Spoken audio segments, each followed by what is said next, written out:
বাংলাদেশে জাতির পিতা বলে কিছু থাকা যাবে না।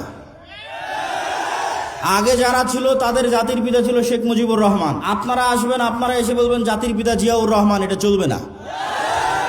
1947 নাই মানে এই দেশে মুসলমানদের 190 বছরের ব্রিটিশ বিরোধী আন্দোলনের কোনো স্বীকৃতি নাই। বাংলাদেশ 1971 শুরু হয়নি, ওটা ডাহা মিথ্যা কথা। বাংলাদেশের নিজের সংস্কৃতি কৃষ্টি কালচার প্রমোট করতে হবে, যেটা উসমান হাদি বলেছে কালচারাল ফ্যাসিজমের বিরুদ্ধে আমাদেরকে লড়াই করতে হবে, যে কারণে তাকে জীবনও দিয়ে দিতে হলো। ভারতীয় আধিপত্যের কালচারাল হেজিমনি তার যতগুলো চিহ্ন আছে তার মধ্যে একটা বড় চিহ্ন হচ্ছে রবীন্দ্রনাথ ঠাকুরের শিরকি জাতীয় সঙ্গীত।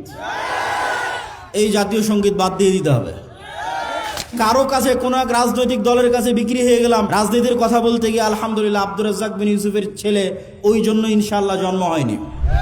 আল্লাহ যদি আমাকে কবুল করে তো আমাকে দিয়ে বাংলাদেশে পূর্ণাঙ্গ বিপ্লবের যদি আল্লাহ সুবহানাহু ওয়া তাআলা কবুল করে করুক, আর আল্লাহ সুবহানাহু ওয়া তাআলা যদি কবুল না করে তো আমার জায়গা থেকে এই দাওয়াতের মধ্যেই সীমাবদ্ধ। আগামী 50 বছর পর বাংলাদেশে এরকম যুবক তৈরি হবে যারা ইসলামী বিপ্লব, পূর্ণাঙ্গ ইসলামী বিপ্লব করবেই করবে, আজ না হলে ঈসা আলাইহিস সালামের যুগে হবে।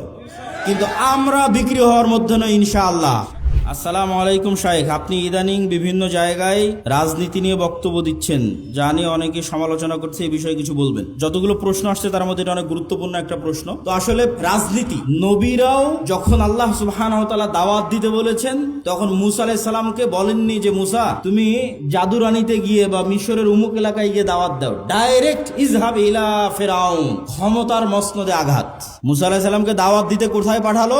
ইজহাব ইলা ফেরাউন, ফেরাউনের কাছে গিয়ে দাওয়াত দাও, মানে ডাইরেক্ট ক্ষমতার মসনদে যে আছে ওকে দাওয়াত দাও। ইব্রাহিম আলাইহিস সালাতু ওয়াস সালামকে কোথায় পাঠালো? ডাইরেক্ট নমরুদ। তো নবীরা যারা পৃথিবীতে এসেছেন তারা জয়লাভ করুক অথবা না করুক, তাদের দাওয়াতের যে মানহাজ ছিল, এই দাওয়াতের মানহাজের একটা পার্ট অবশ্যই যারা সমাজের দায়িত্ব পালন করতেছে, যারা রাষ্ট্র এবং দেশ চালাচ্ছে, তাদের কাছে আপনাকে দাওয়াত দিতেই হবে। এটা নবীদের রাজনীতি। এবং এই দাওয়াতটা যদি নিঃস্বার্থ হয়, ওই যে লবিং, লিয়াজু, ঠিক আছে, আমার দুনিয়াবি কোনো স্বার্থ, আমাকে এটা দেন, আমাকে এটা দেন, এরকম দুনিয়াবি স্বার্থে যদি দাওয়াত হয়, ওই দাওয়াতে কোনোদিন বিপ্লব তৈরি হবে না। ওই দাওয়াতে কোনোদিন কি তৈরি হবে না?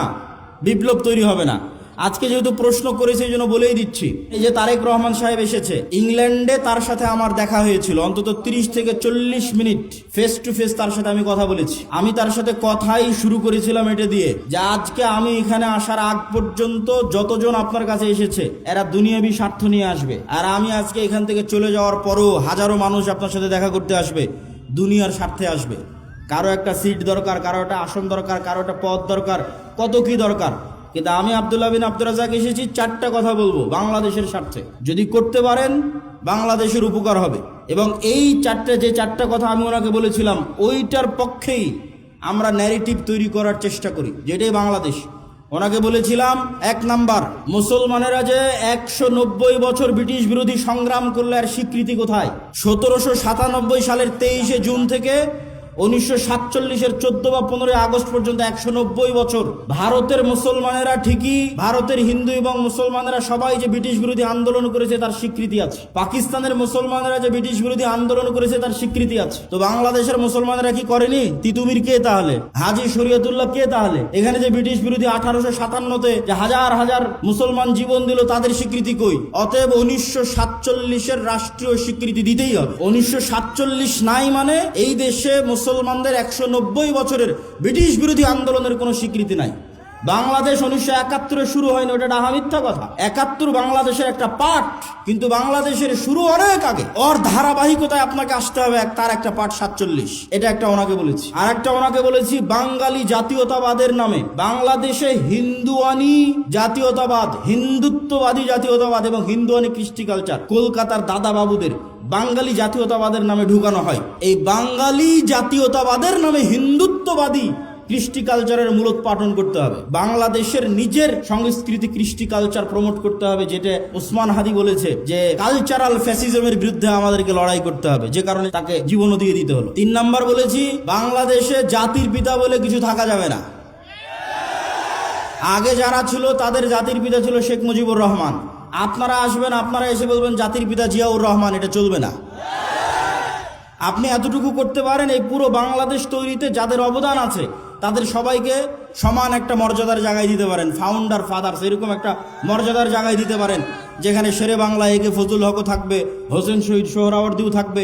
এই অঞ্চলের মুসলমানদের যে ধারাবাহিক আন্দোলনের স্বীকৃতি আছে সেটার স্বীকৃতি থাকবে। 4 নাম্বার বলেছি, অত্র অঞ্চলে ভারতীয় আধিপত্যের যে হেজিমনি, কালচারাল হেজিমনি, তার যতগুলো চিহ্ন আছে তার মধ্যে একটা বড় চিহ্ন হচ্ছে রবীন্দ্রনাথ ঠাকুরের শিরকি জাতীয় সঙ্গীত। এই জাতীয় সঙ্গীত বাদ দিয়ে দিতে হবে। তো আমরা দাওয়াত দেই, আমরা কথা বলি, দুনিয়াবি কোনো স্বার্থ নয়। আলহামদুলিল্লাহ, আলহামদুলিল্লাহ, দুনিয়াবি কোনো স্বার্থ নয়। এবং বিশ্বাস করি যে বাংলাদেশে একদিন পূর্ণাঙ্গ বিপ্লব করা সম্ভব।